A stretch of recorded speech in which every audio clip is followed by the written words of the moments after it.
Good governance, Brexit, doing it the right way. This will not happen, but if it did, would be the right thing. In this time, Boris Johnson, new Prime Minister of the United Kingdom, has applied pressure towards Parliament in the form of prorogation of the session to prevent opposition to his plans for Brexit, for the good of the country. Boris became Prime Minister following the resignation of Theresa May, whom had bravely taken on the role after David Cameron risked a vote that he lost to keep the UK part of the EU. The UK had been struggling with its position in the EU, unable to remain a happy part of the EU, which had been using its powers in a draconian fashion to overlay stipulations to the regulations and running of virtually all member states, a bureaucratic quagmire generating a constant stream of regulations. Start afresh with the WU. Brexit is not helpful and is more a regrouping exercise than helping produce an environment that would stimulate and enable the societies it connects with. I would scrap the EU and produce the WU instead. The WU? Yes, the World Union.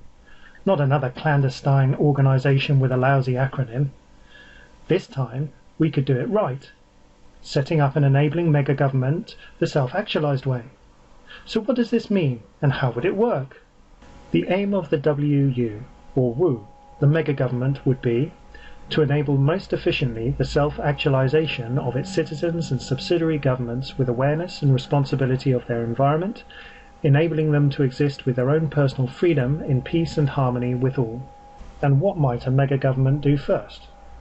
Enable equality of opportunity first, in a self-actualizing way, between the represented nation-states.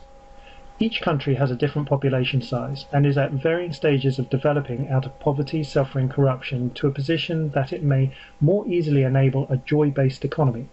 This means incorporating the principles of joy economics, which is different but similar to Buddhist economics and much different to the current implementation of economics based on scarcity and materialism.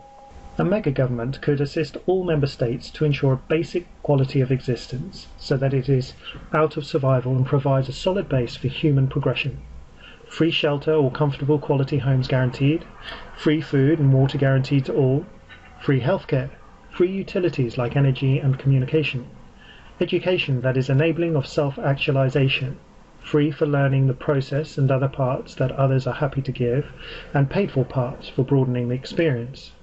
Taxation or intergovernmental investment into the WU would be aimed at enabling this.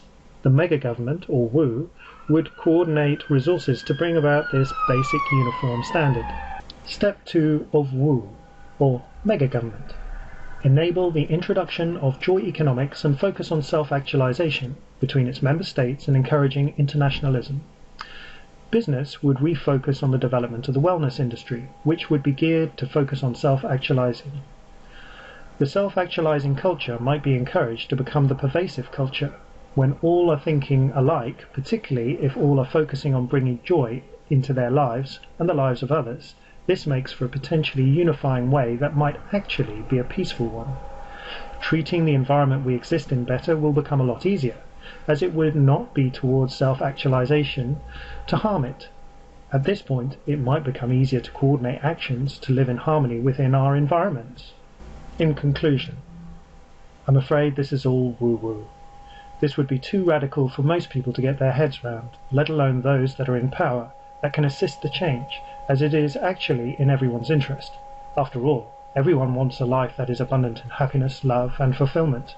Self-actualization is how you systematically do this.